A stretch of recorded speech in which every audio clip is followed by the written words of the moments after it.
This year I'm going to halve my handicap from 8 to 4. Now I know you've heard that all before from other YouTubers, but I've got a plan in place. I've got a fantastic team behind me. I'm going to leave no stone unturned in this challenge, and this week I'm going to look at my equipment. Do I need some new equipment to help me get more performance out on the course and shoot lower scores? Hi, I'm Paul, and this is the Golf Show Half My Handicap.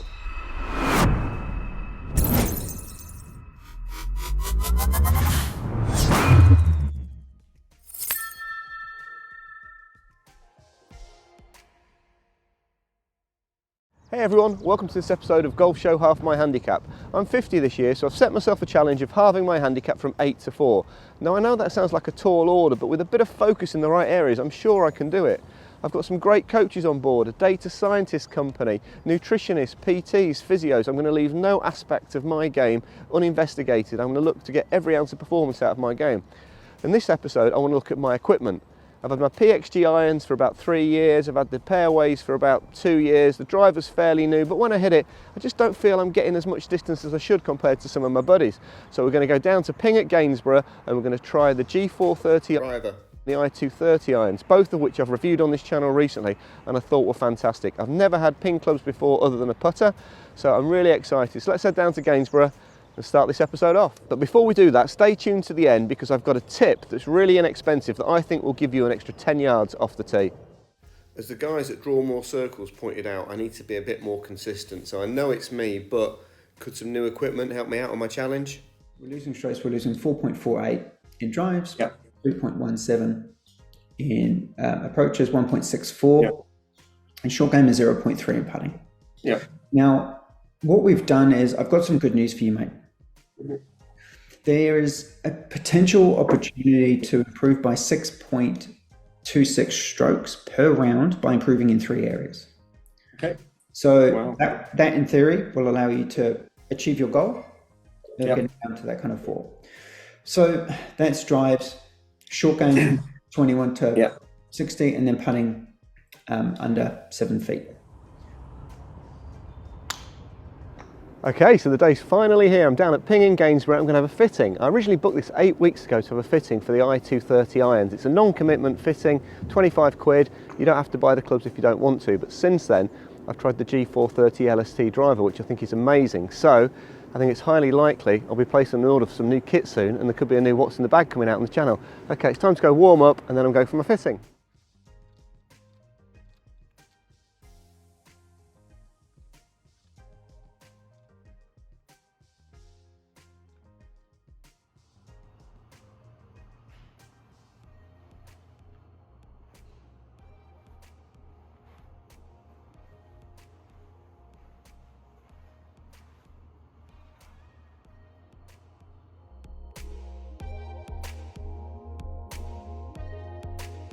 So we started the fitting with 7 irons. So I hit a few 7 irons of my own, then these other circles you can see, the blue, the green, these are all different combinations of the I230 7 iron with different shafts in them.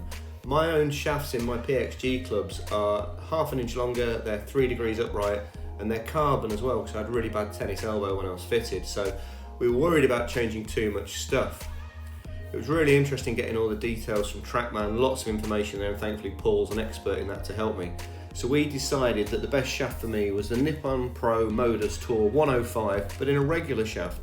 We did try the stiff shaft, but it just didn't work out as well for me. So we looked at the trajectory, we looked at the distance, we looked at the spin rates. As you can see here, the data you can get on TrackMan is really cool. There's nothing left to chance. So we looked at all these and we analysed it and we thought the Nippon Pro was the one for me, so we've gone for that in a regular shaft that's half an inch longer than standard, and we've kept the lie angle at 3 degrees upright. Looking at the numbers, my current 7 iron's performing pretty well, although the dispersion pattern was a bit of a concern for Paul. He thought that was a combination of my swing speed and the graphite shaft, so he was keen to fit me in a club with a steel shaft. The numbers here are from the regular loft. To produce the spin a bit more, we've actually gone for the power loft in the irons I'm going for. If we look at the diagram here, the red circle is my PXG, the little brown circle is the dispersion pattern I was getting with the pings, so much closer, much more consistent. So that's why we're going with the pings. The fitting took about 50 minutes, it was great, Paul left no stone unturned. I was a little bit disappointed that you only got to test the 7-iron. I've actually gone down from 4-iron up to pitching wedge. And the reason I've gone for a 4-iron is I want that to be a 7-wood replacement for me when I'm playing somewhere windy like a links course. Otherwise the 7-wood, which I love, is going to go in the bag. But without being able to compare that 4-iron to the 7-wood, I'm not completely sure if the distances are going to be comparable or not.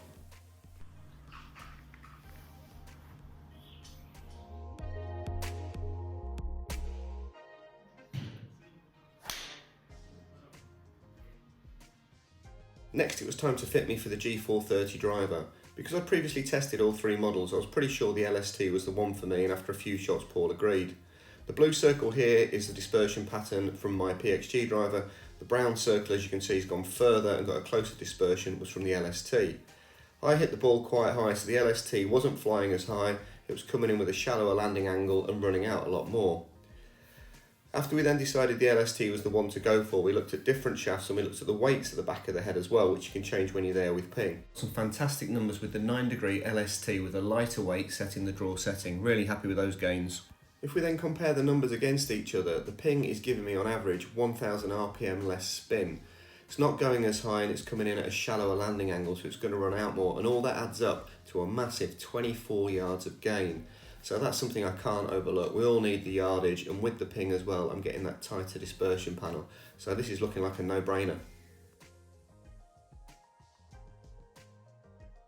What's really telling is when you look at the optimizer on TrackMan. So my average shot with the ping was all in the optimal window or there or thereabouts. It was just the launch angle and the height that was a bit lower. If we pick my best shot with the ping, they're all in the window just about. Now, why would you pick the best shot? You're not going to hit that one every time. But what that does do, though, it shows me what this club can do. So that's really exciting to get those all within the optimal window. And if we have a look at the trajectory of the ball, it's going at a nice flight and it's running out because it's not going too high.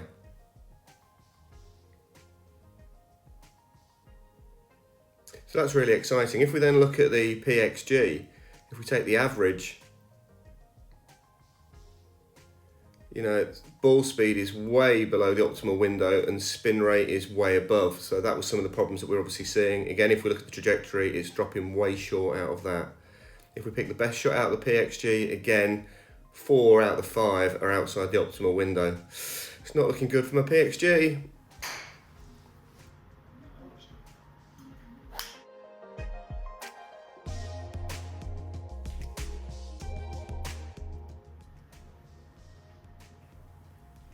Now, because we had some time left in the fitting, Paul asked if there was anything else I wanted to try.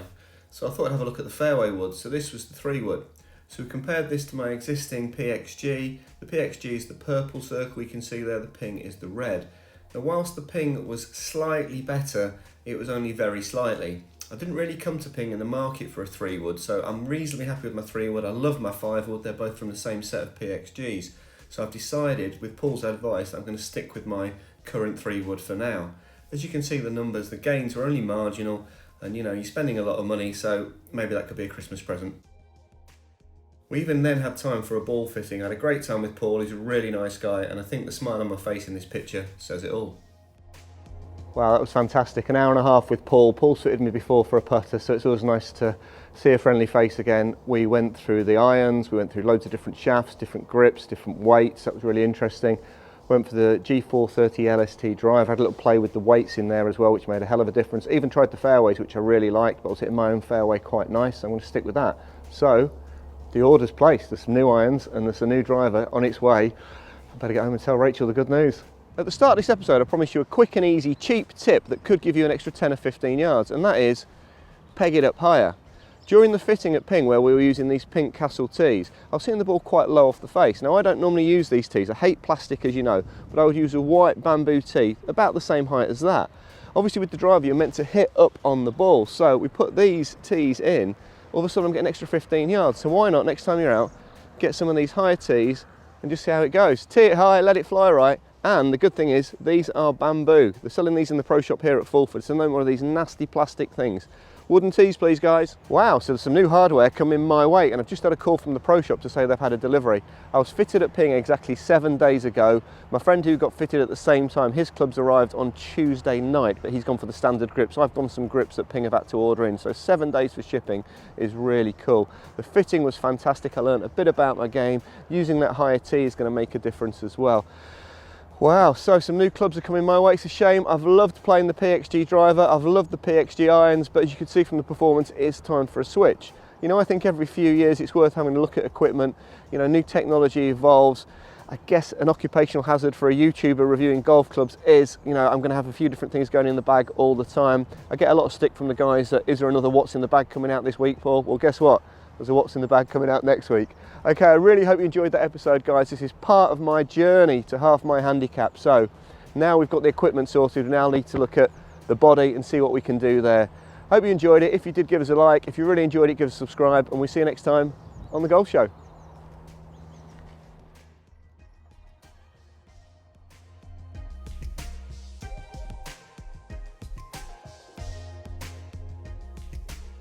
I hope you enjoyed that episode of The Golf Show. To watch another, click here. To subscribe, click here.